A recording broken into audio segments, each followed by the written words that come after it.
Ahí está. Querido doctor Adolfo Osuna, antes que nada, de nuevo, muchas gracias.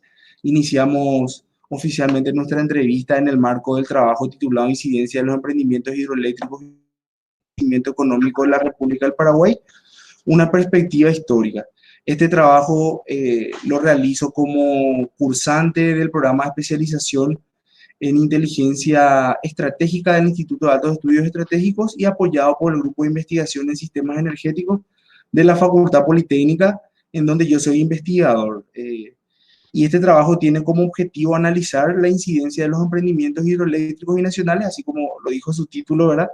En las cuales participa el Paraguay en el crecimiento económico del país. Y desde ya agradezco muchísimo de nuevo su apoyo, doctor. Como le comenté antes de la grabación, usted fue recomendado por el 90% de los que me asesoran a hacer este trabajo, entonces yo tuve que molestarle y le agradezco por acudir a ese llamado, ¿verdad? Y como algo también rutinario, quisiera pedirle su autorización para nombrarlo en el marco del trabajo, poner que usted fue entrevistado, su nombre también en el libro y en las publicaciones posteriores, si es que se puede, querido doctor. Con mil gusto, mi querido amigo, con mil gusto, todo lo que haga falta. Lo que vamos a Perfecto. hablar, lo que yo puedo aportar es mi experiencia personal casi anecdótica y con algunas mechadas de carácter técnico Perfecto. que fui aprendiendo por el camino, porque jamás en mi vida me imaginé que yo sería un abogado eléctrico. No, Entonces totalmente. tuve que aprender por cosas del... Y después ya empezó a gustarme, ¿verdad? Y hay algunos, los venenosos, estos abogados de mi promoción me llaman abogado eléctrico, desde luego, y a veces hasta me discuto con los ingenieros por cuestiones técnicas, así como ellos también se meten en mi campo, ¿verdad? Pero con mil gusto. Lo que yo pueda aportar, lo que yo pueda ofrecer, estoy a disposición. Tengo materiales, tengo recortes de la época, etcétera. Y esto que yo conozco es un privilegio que me dio la vida. No es porque sea un ilustrado ni un súper ilustrado. No, la vida me dio ese privilegio. Y entonces, y más todavía, este trabajo de la incidencia económica para nuestro país en estos tiempos sobre la producción de energía eléctrica de ambas binacionales. Cuando me hablaron, cuando el doctor Genes me habló de esto, dije, la pucha, ojalá que alguien alguna vez se ponga a ver un poco cuánto hemos consumido de energía eléctrica en el sistema integrado nacional y cuánto hubiera costado si esa energía se hubiera producido con petróleo. Yo tengo un numerito que sirvió para la primera, ¿cómo se llama? El primer pliego de tarifas de la ANDE del año 1969, en donde se dice que el kilovatio hora generado por petróleo requiere de 450 gramos de fuel oil. Entonces multipliquemos eso por la cantidad de kilovatios hora, megavatios hora, año, etcétera, y pongámosle precio, porque ese fuel oil no lo tenemos acá, hay que importarlo. Y si en este momento hubiéramos estado dependiendo del fuel oil aunque tuviéramos toda la reserva que usted quiera, hace 3 meses que no hay barcazas que traen combustible al Paraguay, a raíz de este estiaje fuera de serie que estamos teniendo, ¿verdad? ¿Qué le parece? Y pongámosle números y a ver si realmente perdimos en este negocio de las dos binacionales. ¿Qué le parece?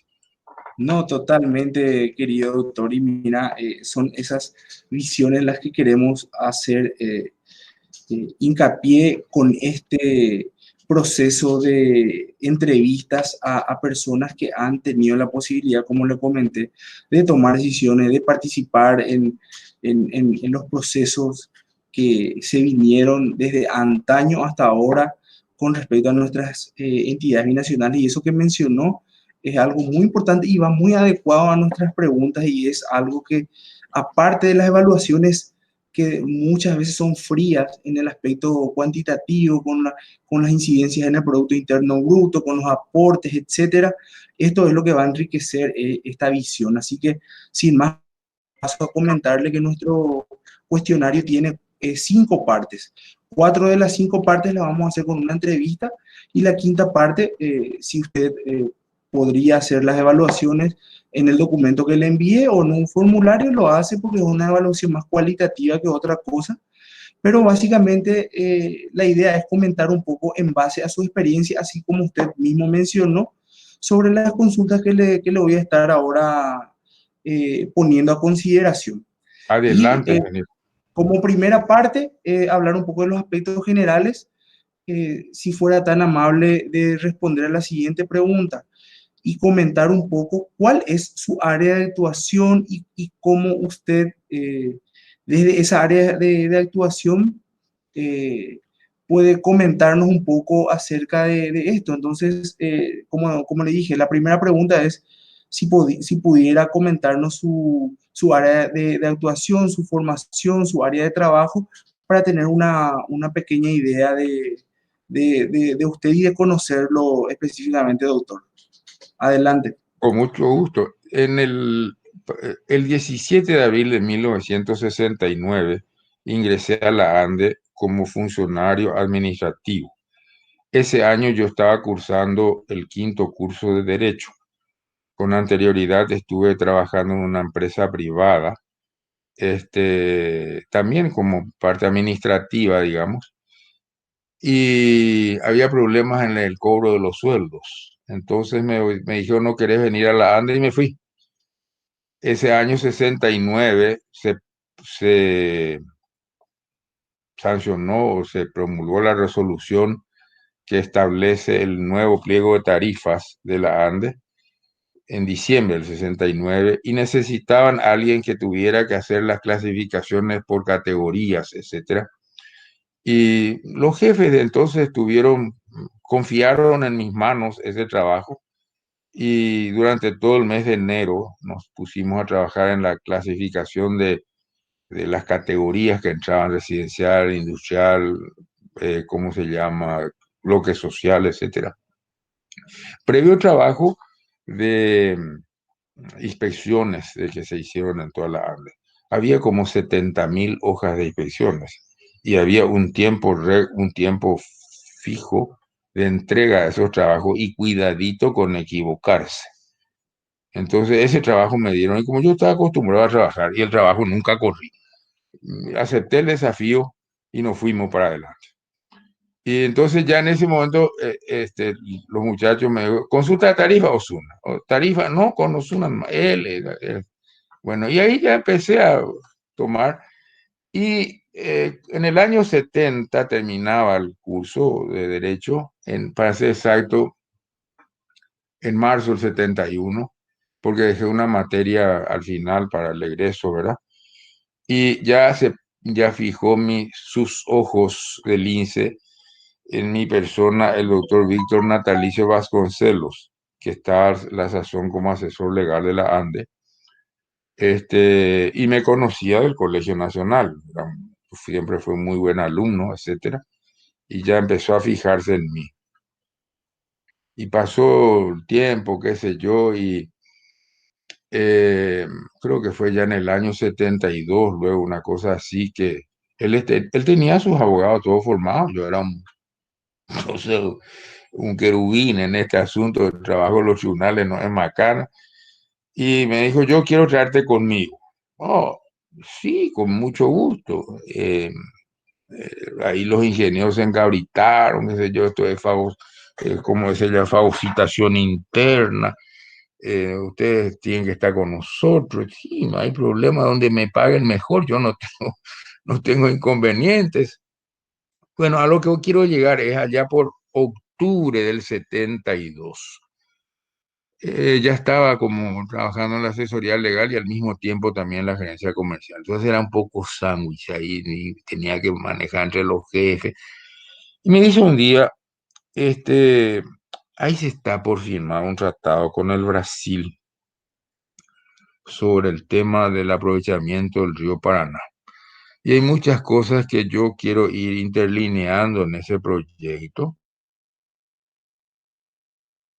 y te voy a ir pasando para que una máquina y me cambies las hojas, me pasen en limpio, etcétera. Sí, no hay problema.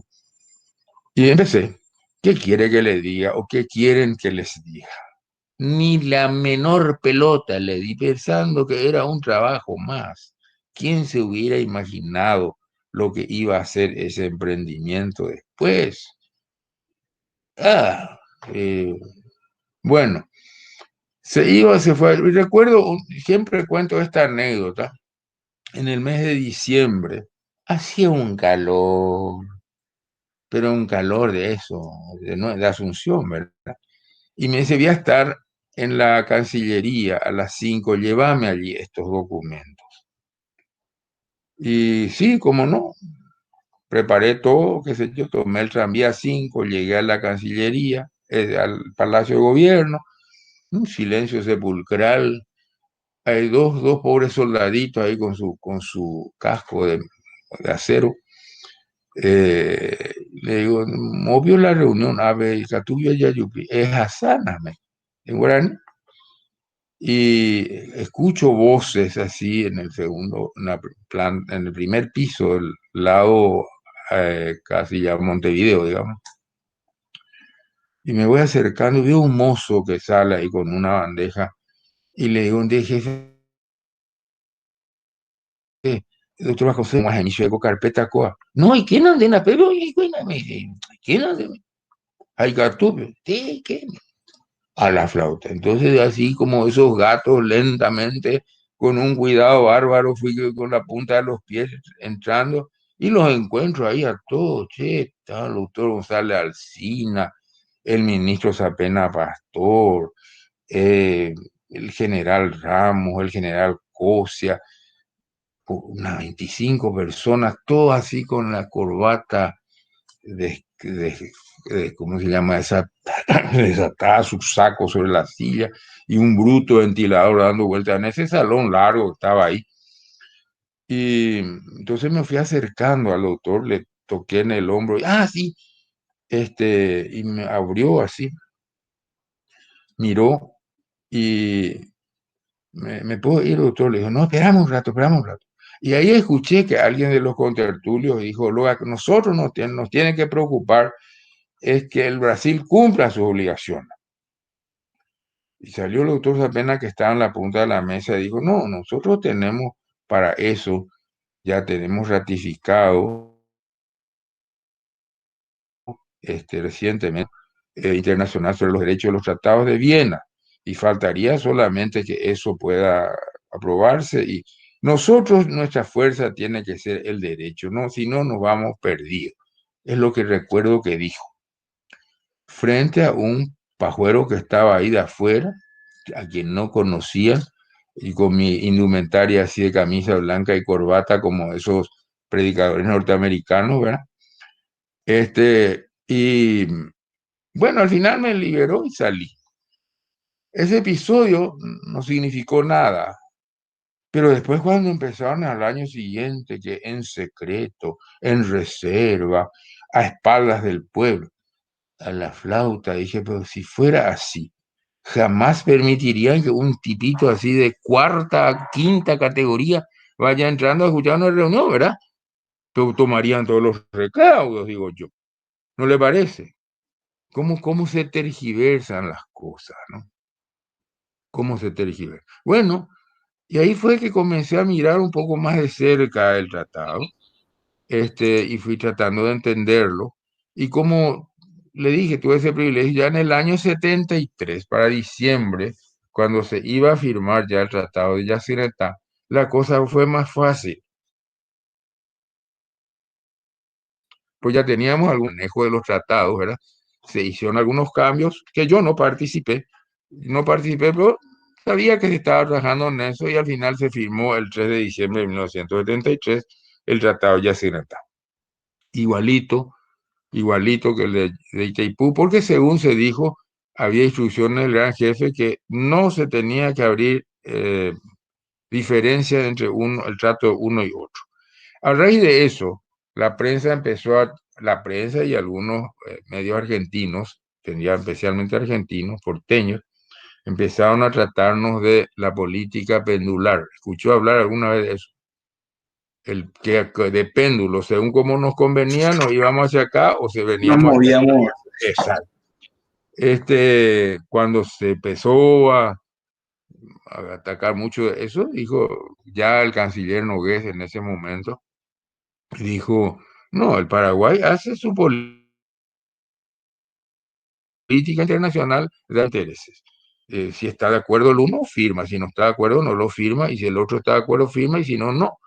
Pero nosotros queremos lo mejor para nuestro país, no tienen por qué enojarse nadie. Lo dijo con tanta sencillez que me parece que era un poco la idea que fluía en el gobierno.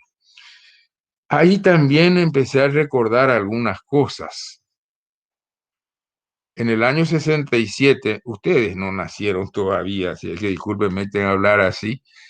Este, en la Facultad de Derecho hubo un batifondo en la gran flauta por la recuperación de la soberanía de los Altos del Guairá. Vaya. Y con Efraín Cardoso, su libro, etcétera, etcétera. Ahí empezamos a aprender también un poco el asunto de la cumbre más alta en Baracayú y todo eso, porque nosotros estudiamos historia diplomática. Pero pasó ese episodio, se hizo una manifestación de los estudiantes de la Facultad de Derecho, en la frente al Panteón de los Héroes, discursos van, discursos vienen, etcétera. Y por ahí se tenía la idea de que el Paraguay tenía la tesis de que dadas las dificultades técnicas para ver si cuál era la cumbre más alta en Baracayú, si era al norte o si era al sur, nosotros sosteníamos que era al norte, y los brasileños decían que era al sur, el brazo del sur, etcétera. Y por ahí apareció ya la idea en un discurso del presidente Stroessner ante la Cámara de Representantes del año 1965, escúcheme bien, donde Stroessner ya sostenía que esto era un condominio, ya sostenía, y estaba protestando por la ocupación de Puerto Renato y todo eso. Después, ya con el tiempo, yo soy el primero que habló de la posibilidad de entender como un condominio y una baliza natural los Altos del Guairá fue Juan José Soler, aquel ministro de profesor, doctor, una eminencia, que llegó a ser incluso embajador paraguayo ante los Estados Unidos, y casi llegó a ser canciller de la República, y fue una eminencia jurídica. O sea que en el año 43 ya se habló del condominio, no es una cosa que nos empujaron, y si decidimos, no, era algo ya que estaba en nuestra cabeza. Y así fue como en el año 66 el Acta de Foz de Iguazú, en el año 73 la firma del tratado dice, este, se elude la palabra hasta, que usó el tratado de 1872, y se dice desde e inclusive los Altos del Guairé hasta la boca del Iguazú, en condominio. Ese es un tema que mucha gente pasa por alto. Y es desde luego una figura antiquísima, viene del derecho romano, el condominio. La experiencia que en general nosotros tenemos es el condominio de carácter sucesorio, es decir, es donde el juez adjudica a los herederos el tal o cual viene en condominio y dice en la proporción legal que les corresponda. Y como que hay una forma de dividirse, el 50% la esposa por los bienes, etcétera, los hijos tanto, ese otro 50% se divide 12,5% sobre la cosa única. Entonces nosotros pensamos que es ese, no, es el otro condominio, el condominio indiviso, y más le voy a decir indivisible. Por eso los abogados, muchos abogados no entendemos luego tampoco lo que es la figura del condominio y le llamamos condemonio, porque es realmente un tratar con el demonio, la otra parte, ¿verdad? Para ponerse de acuerdo en qué momento va a usar, ¿verdad? Sobre esa figura se hizo Itaipú y sobre esa figura se hizo Yacyretá. Les voy a dar más un dato para divertirnos un poco. En el Tratado de Itaipú no se habla de que el emprendimiento es en condominio, sino la empresa de Itaipú. En cambio, en el del Yacyretá dice, las instalaciones construidas en base a son en condominio. ¿Por qué? Porque la diferencia de demarcación fronteriza entre el Brasil y Paraguay es el cauce el que divide a los dos países. O alveolo también se llama, ¿verdad? El cauce. Vale decir que el agua está en condominio, no utiliza el sistema del canal más profundo, que es el otro modelo, el Talweg, que utiliza la Argentina. Entonces allí ahí el país se divide de la Argentina a través del canal más profundo, y lo que está hacia acá es argentino, lo que está hacia acá es Paraguay. Y las instalaciones construidas en esa forma son en condominio. Imagínese si eso no hubiera estado, porque incluso hasta el canal de desvío está hacia el lado paraguayo. Eso no es así. Sin embargo, nadie habla de que vamos a eso es propiedad del Paraguay. No, no, no, tampoco, ¿no? No es esa la idea. Este, entonces, ¿qué era lo que se manejaba en aquel entonces? Acaraí estaba en plena construcción, Acaraí 2, con un bruto préstamo que costaba sudor y lágrimas juntar la plata para pagar esas amortizaciones, de los préstamos obtenidos. Acaraí 1 se acababa de inaugurar en el año 68. Se sabía que las 4 máquinas, 200.000 kilovatios, 190.000 en realidad, instalados se agotaban en el año 87. Entonces se sabía que 10 años después Itaipú ya estaría generando la parte que le hiciera falta al Paraguay. Y efectivamente, Itaipú tardó mucho tiempo para entrar en servicio, fue en el 86, pero en el 87 se saturó Acaraí y a partir de ahí comenzó la ANDE a contratar la potencia que necesitaba. Y era una contratación completamente provisoria, porque no se podría tener, desde el punto de vista económico, no se podría tener todavía una tarifa determinada porque la cosa estaba en construcción, la obra estaba en construcción. Todavía acababa de resolver que de las 14 máquinas iban a pasar a 10, significaba un costo adicional y un financiamiento adicional, un costo adicional. Lo que a eso también se le debe sumar desde el punto de vista económico. Me imagino que usted ya tendrá todo eso, pero me da gusto más hablar de esto. Y le pido disculpas que me extienda sobre esto. Llegaban momentos en que Itaipú no tenía lugar de dónde obtener plata. Y se tuvo que echar manos en algún momento. Claro que el que sacaba la cara era Eletrobras. Eletrobras porque obtenía la garantía del Tesoro brasilero. Se llegó un momento a prestar dólares, de los petrodólares, que eran sencillamente usurarios, con una tasa de actualización sobre los intereses debidos que fluctuaban otra vez entre 3 y 6%, según cómo estaba la canasta de dinero en Londres, la famosa tasa LIBOR. Todo eso la Itaipú tuvo que asumir para no parar las obras. Y llegó un momento que ya se tenía prácticamente alguna sesión, de alguna manera se obtenía de vuelta el financiamiento y hacía los tumbos se fue. A eso hay que agregarle algunos condimentos muy interesantes.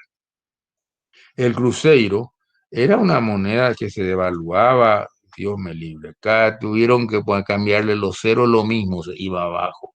Entonces pasaron al cruzado. El cruzado no dio también resultado y fue al final a reales. Y en esos juegos y en esos cambios de... Ah, me estoy olvidando de algo muy importante. Eh, para mantener la paridad, perdón, la moneda constante del valor del emprendimiento, se había establecido originalmente la onza Troy como se llama, como padrón de medida, ¿verdad? Según las variaciones del precio de la onza de oro Troy, era que se iba a ir ajustando los números del costo de Itaipu. Pero es aquí que los Estados Unidos se desprendió de la onza Troy. ¿Qué hacemos? Y comenzó la discusión y ahí al final salieron esas dos fórmulas de reajuste que son la Industrial Goods y la comercial, no sé cuánto, que es una composición de dos fórmulas que se toma el índice del año anterior y eso es lo que se va ajustando año a año y es lo que está vigente. Incluso en aquella oportunidad se dijo en el documento que se firmó, se dijo, si es que de alguna manera esto no responde a la realidad, pues vamos a buscar otra fórmula de reajuste. Y al final, hasta ahora sigue vigente, quiere decir que se acertó en el asunto. Con relación a eso, y también como una anécdota, me divierto cuando estás haciendo estas cosas. También se hizo lo mismo con Yacinetá. Yacinetá en realidad era un emprendimiento que no tenía proyecto ejecutivo. Era todo saliva, curepi, ¿verdad? Yo digo, siempre hago diferencia entre el porteño y el argentino, ¿verdad? Uno que yo de esto no sé nada, pero me espera 5 minutos y se lo explico, eso, ¿verdad? Este, bueno, entonces había un índice que se había tomado entre los primeros, la famosa la canasta de Derecho Especial de Giro, una cosa complicada, y además que no se usaba luego, pero bueno, y había un famoso índice, las Page que se publicaba en el coso de anuario del Fondo Monetario Internacional. ¿Qué hicieron? Consiguieron que ese índice no se publique más, dejó de publicarse y nadie sabía por qué. Pero los perros sabían que ellos ya otra vez pidieron que no se haga. Entonces, esa fue una linda oportunidad. Bueno, vamos a sentarnos en orden. Y al mismo tiempo que se estaba hablando del proyecto ejecutivo que fue aprobado recién en el año 79, ahí recién empezó a dar los primeros pasos. Ya se tenía acordado el modelo de actualización de valores, digamos, del costo de la obra. Después viene otros problemas más del 92, qué sé yo, que también podemos hablar, no sé cómo estamos de tiempo, ingeniero. Mira, doctor, nosotros no tenemos un tiempo fijado, de hecho que No. siempre depende mucho de usted y Bueno, para más que entonces, nada, como tenemos cuatro partes nada más, bueno, en esta ¿le, primera le parte está resultando útil estos datos para su primer pregunta? totalmente, doctor. No sé si ya me dejas pasar a la segunda parte que va muy Vamos, relacionada vamos a lo a, que me va, a claro, lo que porque me va supongo que está, comentando. está vinculado, sí, señor. Perfecto. Entonces, la segunda parte hablamos de los emprendimientos binacionales de la República del Paraguay. Y teniendo en cuenta ya la introducción que me estuvo dando, que me parece que son datos fundamentales que muchas veces ni siquiera en la bibliografía existen esos pormenores. Así que desde ya le Ujú. agradezco muchísimo. Y bueno, empecemos entonces por nuestra primera subpregunta, que es muy importante, ¿verdad? ¿Qué representa la Itaipú binacional para el Paraguay desde su punto de vista? Y voy a decir lo siguiente, es una fuente de generación compartida basado en el derecho de condominio de las dos partes con las mismas obligaciones y derechos, que le evitó al Paraguay tener que hacer grandes inversiones en generación, ya sea la disponibilidad hidráulica con que contamos y lo peor, en generación térmica, que es lo más cercano que tenemos, más posible. Porque en aquel entonces, y incluso hasta ahora, va a coincidir conmigo, que la inversión en la energía solar todavía es cara. Va acercándose a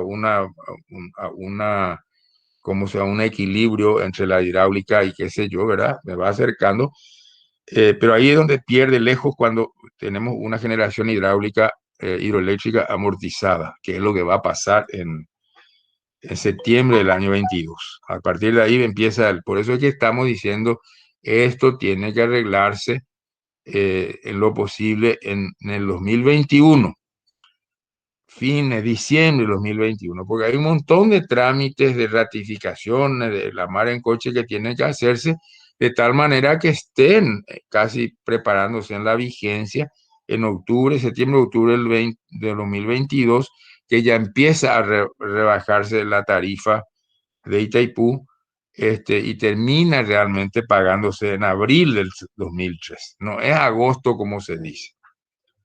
Entonces allí ya se tiene que tener definido cómo va a ir esa tarifa en decrecimiento. Ahora, así ideal, em, hay que otra vez preguntarse, ¿vamos a continuar el sistema de contratación de potencia o vamos a dar energía? Porque este tema de la contratación de potencia tiene su historia. Era por el solo hecho, nada más y nada menos, que los financiadores querían tener la seguridad de que va a haber el ingreso mensual necesario para el pago de las amortizaciones. Muy razonable, ¿verdad? Por eso se utilizó este sistema de contratación de potencia. Y no sabemos cuál va a ser la decisión técnica y económica que van a adoptar las dos altas partes, ¿verdad? Por eso sí que solamente las dos altas partes definen. No, no, quizá con el asesoramiento de Itaipú perdón, de Andy Electrobras, ¿verdad? Pero bueno, entonces, primer gran ahorro para la República del Paraguay, primero es no endeudarse en obras de generación, no endeudarse. Segundo, no gastar dinero en combustible fósil, petróleo, que es lo que dijimos al principio, ¿verdad? Viene siendo un ahorro tremendo, ¿verdad? Y lamentablemente el traspié, el tropezón en no haber acompañado la construcción de obras de transmisión y de distribución. Pero eso no es de las binacionales, eso es de la ANDE que tienen que comprar o comprar su energía en las dos binacionales. ¿Le satisface mi posición? Totalmente, mi querido doctor, y le agradezco muchísimo por ese aporte, porque estas son las cosas que van enriqueciendo y también, como le digo, esto es como una base que va para nuestra tercera parte, ¿verdad? Pero Exacto. aparte, al realizar esa pregunta, existe la siguiente pregunta que es obligada. ¿Qué representa la entidad binacional Yacyretá para el Paraguay? Obviamente es lo más natural después de la pregunta pasada, ¿verdad? A consideración, doctor.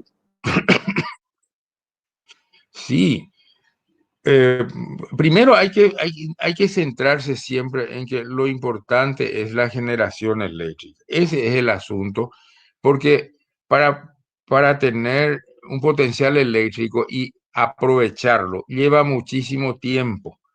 Y por ser una obra grande, de infraestructura grande, de mucha inversión. Pero hay que considerar que es de muy larga vida. Luego, ¿qué es lo que vamos a querer? Queremos a ver un poco actualmente cuál sería un vehículo así. Antes teníamos un Rolls Royce, que es un vehículo costosísimo, a- se fabrica a pedido, etcétera, o un escarabajo. El escarabajo usamos 5 años, 8 años, y bueno, tiramos y volvemos a comprar otro escarabajo. ¿Cuántos escarabajos vamos a comprar hasta que el Rolls Royce muera? Ese es el asunto. Rolls Royce va a seguir andando porque tiene su forma de seguir andando y no va a perder su valor, etcétera, ¿verdad? Entonces, esa fue la gran decisión que se tomó. Vamos al Rolls Royce, aunque cueste. Más o menos esa es la idea. La segunda, como la cantidad, no se debe ni decir cantidad de energía, la disponibilidad de la potencia de energía entre Yacyretá e Itaipú son muy diferentes, ¿verdad? Pero el daño era mucho más grande al lado paraguayo. Y usted va a notar que en el primer tratado se hablaba de royalties y en el arreglo del 79 ya se habla de, ¿cómo se llama? Compensación por territorio inundado. Y ahí se establece la famosa 80-20, etcétera, etcétera, en esas notas reversales del 79, ¿verdad? Cosa que no ocurrió con el lado brasileño. Pero aquí vienen dos cosas que todavía no tocamos en ninguna de las dos y que vale la pena tocarlas. Al principio se suponía, estoy hablando del año 73, que los estados partes deberían hacerse cargo del costo de las expropiaciones. En nuestro país, no, ¿qué? Como ya no está vamos, no, eso, ¿verdad? Arréglense usted. Entonces ya se introdujo en el Tratado de Itaipú, las expropiaciones serán a cargo de la entidad. Y también se puso a cargo de Yacyretá. Y ahí es donde vino el despiplume, porque no es lo mismo expropiar, qué sé yo, 600 kilómetros que 8.000 kilómetros cuadrados, ¿verdad? Estoy diciendo cualquier cosa. Y ahí es donde los muchachos se avivan, ¿verdad? Y es un ingreso que entró al Paraguay durante la construcción de ambas binacionales muy importante, que hizo que mucha gente esa definitivamente, ¿verdad? Claro que hay algunos que recibieron su indemnización por la venta de sus tierras, ¿verdad? Y no encontraban mejor cosa que cambiar de señora y ponerse una jovencita de 18 a 20 años, ¿verdad? Y que terminaron como terminan las aventuras de esa clase, ¿verdad?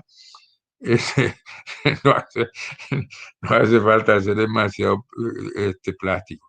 Es decir, ingresos que vinieron también por el lado de las expropiaciones. Y finalmente vienen los ingresos denominados regalías. Este, Aquí quiero detenerme, quizás podamos sentarnos ya con mayor detenimiento y no frente a una máquina como esta para hacer algunos números. ¿Quién paga el royalty del Brasil al Brasil y al Paraguay? ¿Y quién paga el territorio, compensación por territorio inundado en el caso de la Argentina? Usted me dice Itaipú, claro, Itaipú, y ya sé, pero ¿quién paga? ¿Quién pone la plata para que ya se Itaipú pague eso? El usuario, ¿verdad? Ese monto está incorporado, embutido en la tarifa que usted paga a la ANDE, ¿o no? El que ¿Usted cree que consume la la ANDE va a energía poner? eléctrica es el que al final y al cabo paga. Claro, claro, claro. Entonces, esta amortización que viene de Itaipú para el año 2023, justamente por ese desequilibrio entre el mayor consumidor beneficiario, como se dice, de la energía, que es el usuario brasilero, es el que está palmando los royalties. Y el 10%, en su caso el 8% del promedio que hablamos al principio, está pagando el usuario paraguayo a través de la ANDE. Eh, con nuestros amigos acá del grupo de los ancianos que pertenecimos a estas binacionales, a la ANDE, y qué sé yo, y a veces nos reunimos a hacer catarsis, pero para hablar mal del prójimo fundamentalmente. Este, tenemos dos líneas muy definidas, ¿verdad? Algunos dicen, no, tiene que permanecer la tarifa así como está y que se reparta 1.000 millones de dólares a cada uno de los socios. Y el otro, y entre los que me encuentro, yo, no, yo no voy a aceptar un impuesto embutido dentro de la tarifa, porque es un impuesto embutido, disfrazado. ¿Para qué? Para que se pague 1.000 millones de dólares al Paraguay, al Brasil, en el caso de Itaipú. Y yo le pregunto, ingeniero, y no me conteste, guárdesela y tráguesela hasta que encuentre una salida. ¿Usted cree que si se dice que vamos a mantener la tarifa, estando esta relación de consumo 70-30 o 90-10, los brasileños acepten de buen grado que esa diferencia vaya a pasar al Paraguay? No me diga nada, me tiro nomás. Bueno, estas son las ideas que yo tengo sobre la incidencia que tuvieron estas binacionales, ¿verdad? ¿Cuál es la cuarta pregunta? Excelente, mi querido doctor. De hecho, que en todo lo que estuvimos hablando ya pudimos entender un poco las implicancias que trajeron consigo las binacionales y eso quedó pero muy claro. Y aparte de todo lo bueno que ya sabemos, ¿verdad? Muchas cosas buenas, los pormenores son aquellas cosas que van a enriquecer el trabajo. Entonces pasamos ya a la tercera etapa, que es, vamos a decirle, el centro, el caracú, Sí. ¿verdad? En términos comunes de nuestro trabajo, que es la incidencia en el desarrollo económico del Paraguay. Y son tres preguntitas muy interesantes. Y la primera pregunta, que es la más fuerte, es ¿cuáles fueron las principales incidencias causadas por los emprendimientos binacionales que usted percibe en nuestro país? Y yo puse 5 puntos guías, ¿verdad? Que son el factor económico, el factor ambiental, el factor técnico, el factor social y el energético. Si hay algún otro factor que usted considere que son así puntos incidentes de las binacionales, también obviamente tenga bien comentarlo y sería genial, ¿verdad?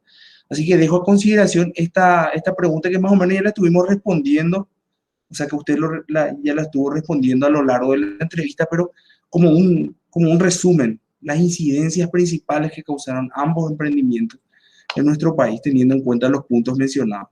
A consideración, doctor.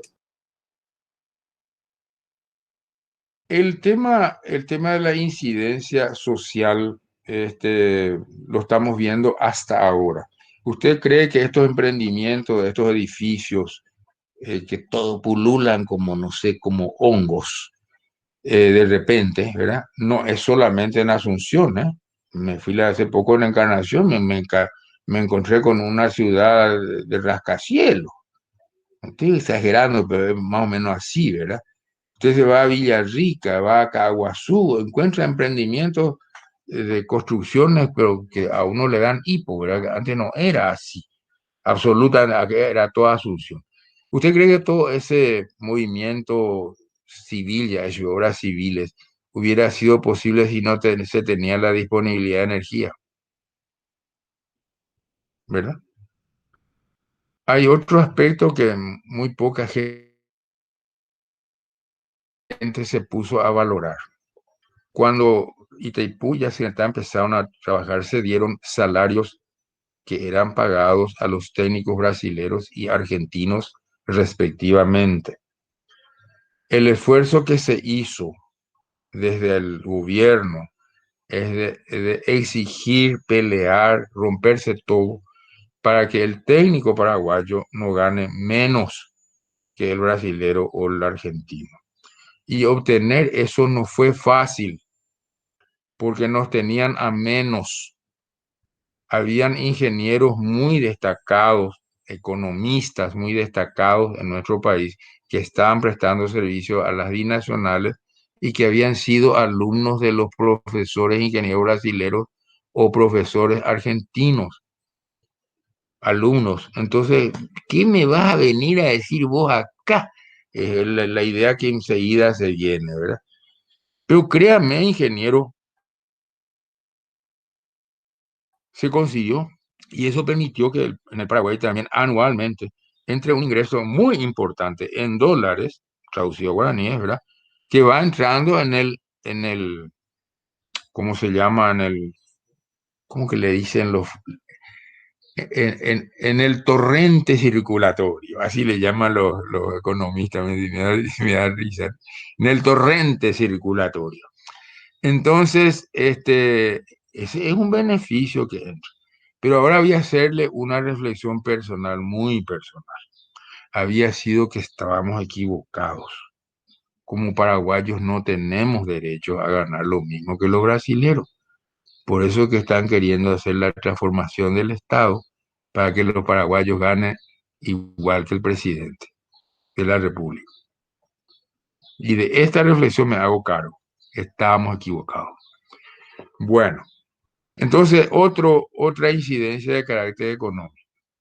Como entró tanto dinero en el famoso boom de Itaipú, todos vamos a decir, los bienes tuvieron una plusvalía espantosa, especialmente los bienes inmuebles. Había disponibilidad de, ¿cómo se llama?, de circulante. Entonces empezaron a salir como hongos un montón de financieras. Los muchachos no encontraban mejor cosa que hacer una financiera, ¿verdad? Y empezaron a tropezarse todo entre ellos con la plata que tenían. Y de repente las financieras fueron al mazo en el año 95 con el arreglo que con mucho sacrificio se tuvo que hacer el saneamiento financiero de la nación, que costó sudor y lágrimas. Bueno, desaparecieron esas. Y naturalmente quedaron unos cuantos contusos y unos cuantos ricos, ¿eh? ¿Sí o no? Eh, es también una incidencia económica de las dos binacionales, no hay ninguna duda, ¿verdad? Entonces, aquel famoso boom económico, ¿cómo que le llaman? El crecimiento inusitado, el sostenido, el 7%,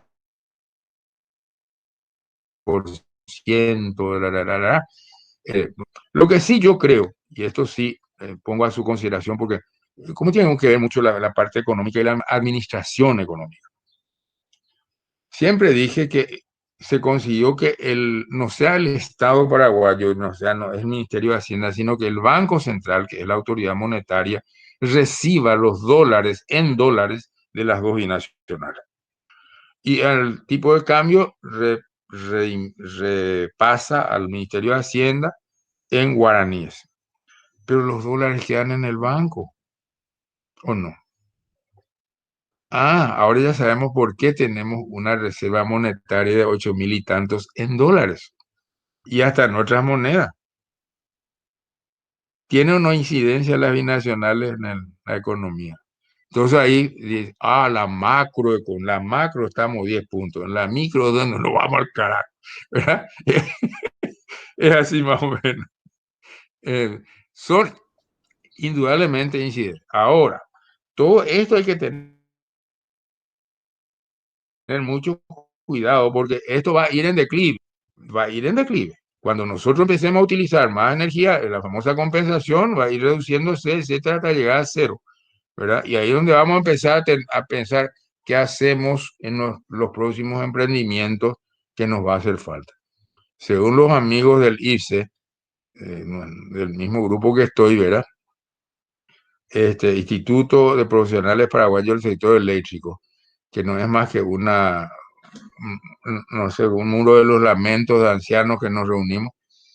Este, hay un cálculo de estimada proyección de demanda, no de energía, demanda, eh, potencia, que estaría entre el 2027 y 2030. Supóngase que nos equivocamos de aquí a Bechuanalandia y que no sean 10 años, sino sean 15, pero va a venir, tarde o temprano va a venir. ¿Y qué estamos haciendo para eso? ¿Qué estamos pensando? Supongamos que estemos pensando en una eh, planta solar en el Chaco. Sí, espectacular. ¿De dónde va a salir la plata? ¿En dónde van a ponerla? Y las líneas de transmisión, y el financiamiento, y quién paga ¿cómo se llama? Los gastos financieros, ¿verdad? ¿Quién lo va a explotar, etcétera? ¿Ve cómo hay un campo de la Gran Siete que todavía está? Y me da la impresión que mucha gente no está consciente todavía de estas cosas. Y acá voy a aprovechar, porque para mí hay un instituto que es de mi especial cariño, que es el Instituto de Estudios Estratégicos. Trabajé muchas veces con este instituto y encontré muy buena gente, realmente buena gente. Desde los directivos, los docentes, los alumnos, etcétera, 10 puntos, 10 puntos. Entonces, esta es una cantera de gente que tiene que pensar qué se tiene que hacer en nuestro país en estos 10 o 15 años próximos. Felizmente, yo ya estaré viendo la zanahoria desde abajo, pero ustedes que son jóvenes son los que se van a enfrentar a esta necesidad. ¿No le parece? Totalmente, doctor. De hecho, que vamos a ser, creo que una de las primeras generaciones de mucho tiempo que vamos a encontrarnos en el futuro, de acá a 10, 15 años, que es justamente una de las preguntas que se viene, con la Ujú. primera posibilidad de que estemos ante un posible déficit, porque pues, también nuestras proyecciones van muy cercanas a esas, ¿verdad? Entonces, ahora mismo eso es muy importante, pero el gran déficit, creo, de nuestra sociedad paraguaya es que hasta que no sea urgente, nosotros no le damos Ese, ¿no? caso. Entonces, es importante, pero no es urgente. Y cuando sea urgente, capaz ya sea tarde, pero creo que ahí se actuará. Pero Doctor, justamente estos trabajos van relacionados a eso, doctor, para tratar de ver un poco una perspectiva anterior como para tener una perspectiva futuro. ¿Verdad? Yo creo que este documento que vamos a dejar que usted nos da ahora con esta entrevista, yo creo que nos será de mucha utilidad a mí y a todas las futuras generaciones, ¿verdad? Así que todo lo que usted está diciendo concuerdo plenamente con él. No puedo decir que sea cierto porque cualquier profesor de metodología nos va a tirar un palo al no mostrarlo adecuadamente con el método científico, ¿verdad? Pero por lo menos claro, concuerdo. claro. No, pero Así hay que estudios pasemos. hechos ya, Sí, no, hay de hecho que estudios hechos sí, por la ANDE, que se hicieron públicos, se hicieron así públicos. es, así es. Creo que, bueno, el IPSE hizo lo propio, pero tenía que validarse eso de acuerdo, porque una cosa es estar en la casa mirando la computadora y los datos y escribiendo, y otra cosa es estar en la fuente, ¿verdad? Pero no van, Totalmente. no van muy separados el uno del otro. No, y las proyecciones lo hizo la ANDE con sus Ah, eso voy. respectivos documentos, también el PTI, el Itaipú de seguro que lo tiene, nosotros acá en la academia también hicimos El, nuestras el proyecciones. viceministerio de Minas y Energía también tiene una proyección que no sé cómo estará, ¿verdad? Pero que más o menos hace este tema de lo que estamos hablando. Así Y mismo. esto que tenemos que hablarlo ahora, Y sí, ahora es el momento. 2020 estamos. Ahora ya tenemos que haber decidido cómo vamos a organizarnos para enfrentar eso en el 2030. No, No es totalmente, fácil, totalmente. Y doctor, no es fácil. para tener un poco, para reforzar esa idea, porque es la tercera pregunta de esta parte, va en relación a eso, quiero hacerle esta segunda pregunta, y que es una de las más Sí. difíciles hasta el momento me estaban diciendo todos los otros entrevistados, ¿verdad? Y la pregunta es, ¿Qué hubiera pasado mm, si Paraguay no hubiese contado con estos dos emprendimientos? Ya tuvimos un adelanto al principio, pero no. ahora mismo hacer este ejercicio es muy importante para tratar de hacer un poco la perspectiva después, ¿verdad? Pero a su parecer, ¿qué hubiera pasado, doctor? A consideración. Y hubiéramos estado exactamente como cualquier otro país de América, dependiendo exclusivamente de la generación térmica, dependiendo exclusivamente de los combustibles fósiles. Quizás alguna tecnología más avanzada, qué sé yo, de energía nuclear, ¿por qué no? Que si hubiéramos o hubiésemos tenido el dinero necesario para, bueno, la energía nuclear es cara en todo sentido, ¿verdad? Desde su construcción hasta su mantenimiento, su cuidado, etcétera, etcétera, y su rendimiento no es el mejor que digamos, ¿verdad? Pero hubiéramos continuado con un crecimiento, diríamos, pastoril completamente, dependiendo exclusivamente de la disponibilidad y el precio del petróleo afuera, de la buena o mala voluntad de los sindicatos que manejan los barcos que vienen desde el Río de la Plata para traernos el petróleo, eh, apretados necesariamente en un crecimiento industrial muy limitado, ¿verdad? Porque la energía eléctrica tiene esta característica. Si no hay, no hay desarrollo. Y si hay por sí sola, no hay desarrollo tampoco, ¿verdad? Decía una gran verdad el ingeniero de Bernal. La energía eléctrica es como el oxígeno. Sin oxígeno no hay vida, pero por el oxígeno solo no se crea la vida. ¿Sí o no? Es así. Totalmente de acuerdo. Una frase que ya me, ya me tomo la libertad de guardarla para mis próximas presentaciones. Sin el desarrollo y con electricidad por sí sola no hay Y desarrollo. es así. Es tan importante que no es importante. Y sí, es tan importante que no es importante. Y a eso le agregamos una cosa más, para divertirnos nomás. Este, la energía eléctrica pues no está en la naturaleza. No está en la naturaleza. Hay que producirla. Y al producirla se requiere de maquinarias, fuerza, agua, es decir, ¿verdad? Combustible, etcétera. Y hay que rezar, para los que son creyentes, tener una vela al lado, de que no pase algún inconveniente en el trayecto, ¿verdad? Si es una máquina ¿cómo se llama? Térmica ciclo combinado, que no se le rompa un buje a monte malan de máquina, ¿sí o no? Y en el caso de la hidroeléctrica, bueno, que no se le desprenda alguno de los cobres del estator, que también puede ocurrir, y a monte malan de máquina, y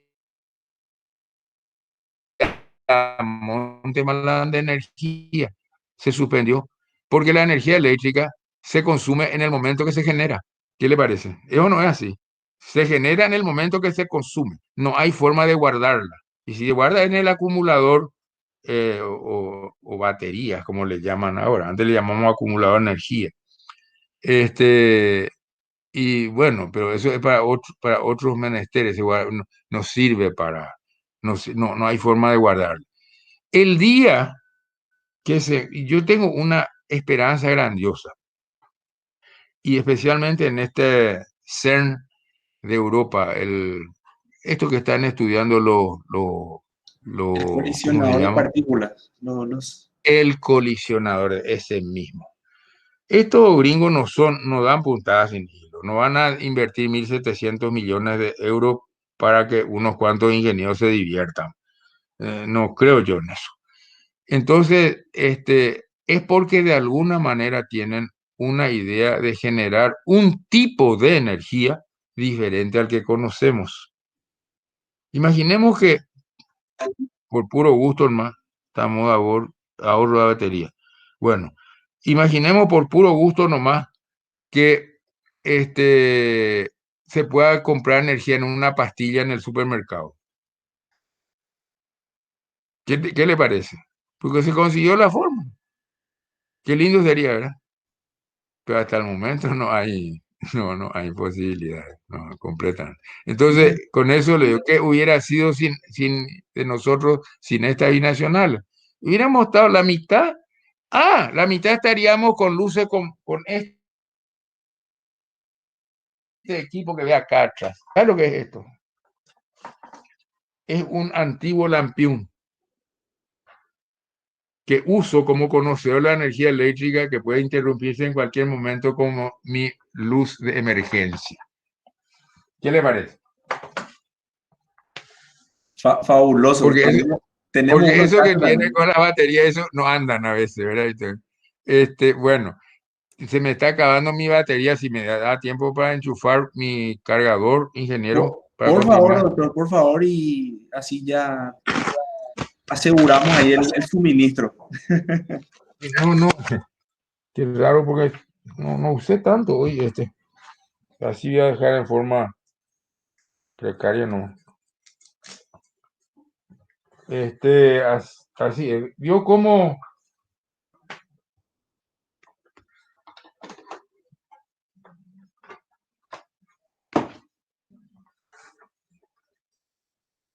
cómo a veces esos conocimientos teóricos también son prácticos, ¿verdad? Recuerdo que estábamos en un grupo de trabajo por Yacyretá, justamente en Buenos Aires, que estábamos en el año 88. A lo mejor usted ya nació para ese entonces. Y la crisis de energía en Buenos Aires, donde había 3 fluorescentes, se dejaba uno. El hotel, uno le ponía una bujía de 25, era un remedio de iluminación, ¿verdad? Entonces uno a los tumbos tenía que acertar dónde estaba el jabón y esas cosas se iba a dañar porque la luz era cualquier cosa. Y yo siempre en mi maletín de ejecutivo usaba mi maletín de abogado, siempre vestido de negro y adentro una linternita. Siempre. Eso formaba parte de mi ajuar. Y una de esas veces volvíamos del trabajo, entre cuatro subimos al ascensor y ¡tum! Se apaga y ¡oh! El ascensor hasta el fondo. Una oscuridad tremenda. Menos mal que se abrió el ascensor allá en el subsuelo, ¿verdad? Entonces, con mucha dificultad, entre los cuatro, abro mi portafolio, saco mi linternita, cierro mi portafolio y prendo la linterna y se les abrió el cielo. Che, ¿cómo vos siendo abogado puedes prever estas cosas? Porque yo conozco lo que es la energía eléctrica. Así nomás. Eso hubiera sido nuestro pasado cercano, ¿verdad? No, cómo nos hubiéramos desarrollado. Muchísimas Decíamos gracias. antes, Ah, sí, no. bueno, creo Adelante, que adelante, doctor. más No, plástico. disculpe, yo pensé No, que no, creo ya. que más plástico no pude ser, ¿verdad? No, no. Más eh, gráfico no pude ser. no, al contrario, agradezco mucho esa respuesta porque justamente les dije a todos los entrevistados hasta el momento, yo en particular me cuesta imaginar a un país sin tener las binacionales. Es tan común, es tan natural Sí, total. para la gente. Yo nací en el 89, ¿verdad? Pero entonces no puedo imaginarme un país sin tener estos emprendimientos que hacen que tengamos lo que lo que tenemos ahora, ¿verdad? Pero es un ejercicio que posiblemente sí tendríamos que tener en cuenta para darle más importancia y no esperar la urgencia, ¿verdad? Y justamente sobre esta pregunta ya aprovecho para darle pie para la última de este bloque, antes de la conclusión, que es, ¿cuál sería su visión a futuro acerca de los emprendimientos hidroeléctricos binacionales del Paraguay, doctor? Y yo marqué tres hitos. El primero es a 5 años, que creo que es fundamental porque se viene nuestra revisión del anexo C. El segundo hito es a 10 años, que es un mediano plazo en donde más o menos la oferta y la demanda pueden llegar a tocarse, ¿verdad? En términos de lo que estuvimos conversando. Y después a largo plazo, acá a 20 años, ¿verdad? Cuando ya posiblemente ese punto de quiebre ya ocurrió, ¿verdad? Entonces, me gustaría escucharlo un poco en función a sus conocimientos y a su experiencia, ¿verdad, doctor? Así que a consideración. Con mucho. Resulta que lo que no podemos detener es el crecimiento demográfico. Y el crecimiento demográfico es el que define definitivamente el crecimiento de todo. No podemos, no podemos, ¿verdad? A menos que venga una pandemia y nos mate al 50%, pero aún así el crecimiento demográfico se va a ir manteniendo en ese famoso 3% anual compuesto, que si hubiera sido China o India se hubieran pegado un tiro. Pero como nosotros somos pocos, entonces no sentimos, pero no es macana estar metiendo 130.000 o 140.000 nuevas vidas por año, ¿eh? Cuando comenzó todo esto en el Paraguay éramos 2.500.000 habitantes, ahora estamos cerca de 8 millones, ¿verdad? Y cada uno más hambriento que el otro, naturalmente, porque tenemos que comer y eso, ¿verdad? Entonces, este, en el futuro, hay algunas deudas históricas que Itaipú, de esto me hago cargo, en mi opinión, tiene que pagar. Costó sudor y lágrimas conseguir, por ejemplo, la libre navegación de los ríos, que no es tan libre porque cada tanto nos joden allá al sur, ¿verdad? Y tenemos que estar moviendo toda la Cancillería, etcétera, etcétera. Pero nuestra prédica de aquel entonces era que los ríos tienen que servir para el desarrollo de los pueblos. Y eso se interrumpió con Itaipú. Ahora con el plan de que se pueda hacer la esclusa, poder hacer la esclusa después del pago de la deuda, se paga un tributo, se devuelve a la sociedad esa posibilidad de uso de los ríos. Eso va a permitir también un desarrollo económico impresionante porque reducen los costos de transporte, tanto del norte nuestro, que es una zona productiva riquísima, cada metro cuadrado es una zona de producto, no es macana, y del lado digamos, del Brasil, ¿verdad? Todas esas provincias grandes, estados grandes que están ahí, ¿verdad? Que pueden hacer, incluso de San Pablo, pueden venir sus productos a bajar por la esclusa y llegar al Río de la Plata. Ese es un caso. Ahora, desde el punto de vista eléctrico, estamos diciendo que la demanda crece y que no tenemos por el momento ningún estudio, ninguna decisión tomada para ver cómo enfrentamos eso y que deberíamos tenerla ahora para empezar a trabajar. Está pendiente de resolución Corpus. Estudio, hay que hacer una serie de vueltas, qué sé yo. Corpus es un potencial muy interesante que puede ser echado a mano en algún momento, tendrá que ser echado a mano en algún momento.